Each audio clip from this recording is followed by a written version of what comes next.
Hey everybody, time for another Movie Monday review, and this one is going to be about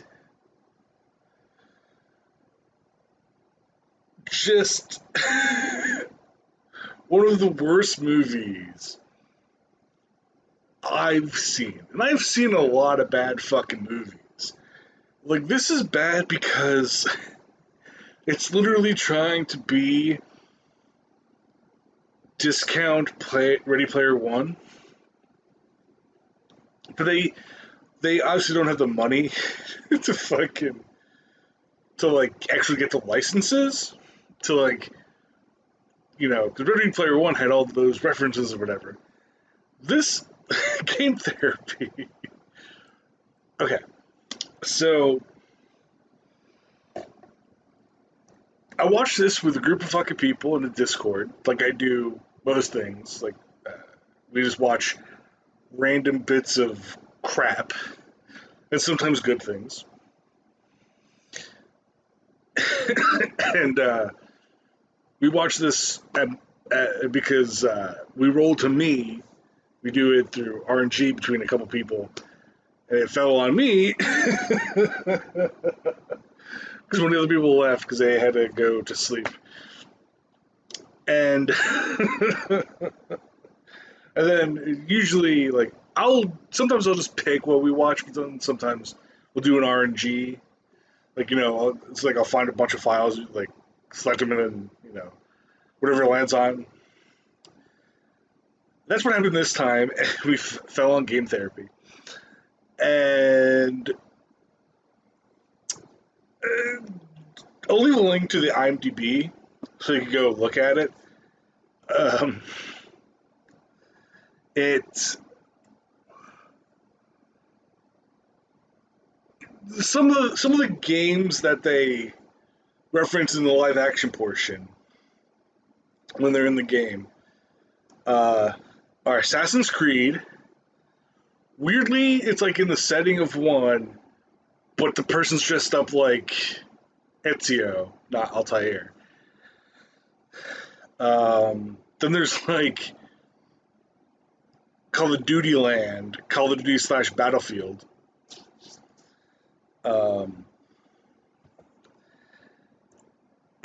Then it's like Uncharted, but also it could have been fucking the Ibn Battuta game that I only knew about because of Inside Gaming. When they fucking played on Steam Roulette. But I'm assuming it was either that or Uncharted, and it's probably was Uncharted. And it was like the whole thing.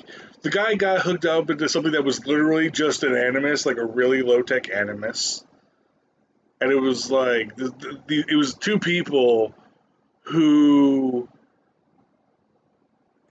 were too obsessed with video games, so it was a whole fucking stupid.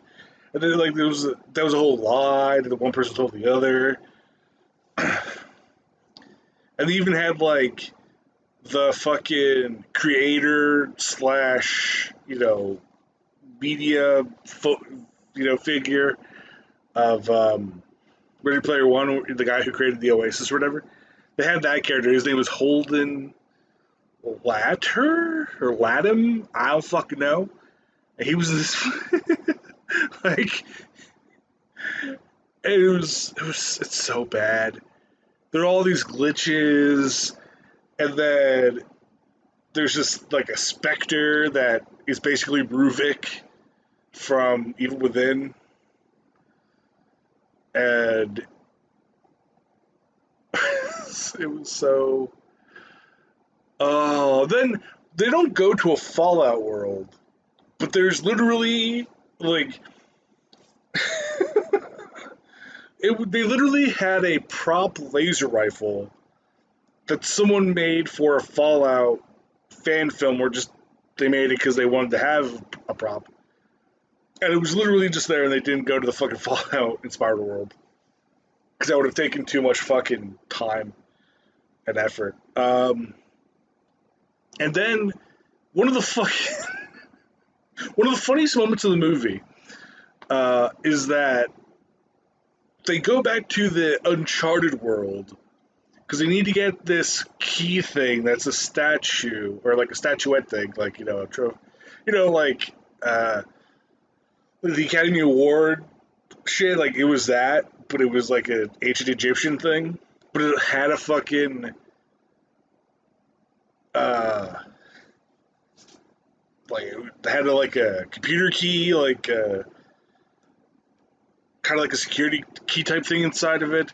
We needed to get that, but when they tried to get it, the first time they tried to do it, it wasn't where it was supposed to be. The second time they tried to do it, evil dude Ruvik fucking showed up, and then also during the second time, they literally did. If you've ever played an Assassin's Creed game, and when like you start to desync or whatever, and you got like all the lines and the lines that are the cubes and shit like that in the Animus, that started happening. And I was like, that's literally just stuff like artifacting from the Animus. They even touch upon the bleed through thing from like the early, and they're just like all of the Assassin's Creed games, where like you learn skills that you didn't have, where you can see things, and they kind of touch on that in this. Then one of the funniest parts is they're literally playing a PS4, and they're playing Sniper Elite 3, and they were playing it very shittily, and when they captured the footage, like sometimes they were filming just a video, like the TV. But sometimes they actually had like footage, like recorded footage, and it was just kind of running at a low frame rate, and it's like, fucking, I don't know. But they're literally playing it, and it's like the world's shitty. Like they were playing PvP. It was like the main character and a friend were playing, and it was just like they couldn't. They were so off. Both people were bad at the game, and it was like, what the fuck.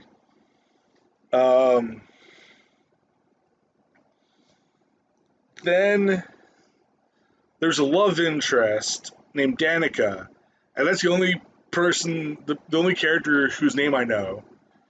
I think one of them is called Frank or Franco, and the other one I think is called Johnny. I think, but like Danica has like the one character from Watch Dogs 2, like she's like the braids and like she has that, and she's kind of an insufferable fucking person. But everybody in this fucking movie is insufferable. And then one of the people is a fucking like cult guru type person. It's the whole fucking thing. But like, yeah. And then there's a character who kind of really looks like Jill Valentine from Resident Evil, was also combined with Lara Croft and possibly a character from Uncharted. And like, he basically, it's so bad. Like, I wouldn't say to watch it, but if you want to, if this has piqued your interest, it's on Tubi. So you don't even have to fucking pay for it. You just have to watch, with ads. Like, that's all you have to fucking do is watch this shit with ads. Maybe that makes the movie fucking better. Instead of just having to sit there and watch, an hour and a half fucking movie. Then, like, there's an after-credit scene, or a mid-credit scene. So the end of the movie, I should talk about the end of the movie. Douchebag friend of main character is basically suicidal, and then they pull the ending. They basically pull the ending of John Saul's Shadows. If you've never read that book, you should. It's an interesting horror novel. In fact, I actually bought this. I want to say I bought this with some of the pandemic money that I got, that we all got, or at least some of us got. Bought this because it was one of my favorite things, and it's like the guy's basically stuck in like the internet or whatever. Like that's how it ends, and it's like Shadows is, guys doing the experiments on kids. He's taking the brains of brains out of their skulls, putting them in like these tanks, and trying to map their brains onto a computer. At the end of the book, spoilers for a book that you might want to read,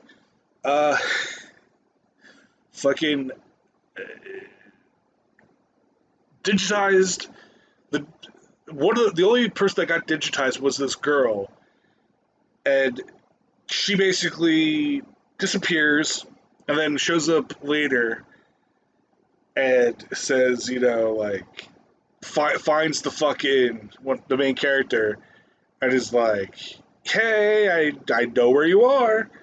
It's like that kind of unhinged shit, which is really good. I love those kind of stories where it's just like, I just really like John Saul's stories. Anyway, so the end's kind of like that. And then, mid-credit scene, they're in the world that's presumed. There's a swirling portal, and then there's three people, and one of the people fucking jumps into the portal, and that's how it fucking ends. And it's like, is that sequel bait? Like, what the fuck is this shit? I don't. Like, what the fuck? It's so terrible. If you're gonna watch it with other fucking people, so you can all experience it together. It'll lessen the blow of the dumb shit. Anyway, peace out, everybody. Have a wonderful day. Watch this movie if you want to. Game Therapy. Gamer Player 1. Or Ready Gamer 1 is what it. They probably tried to name it that, but they couldn't get away with it.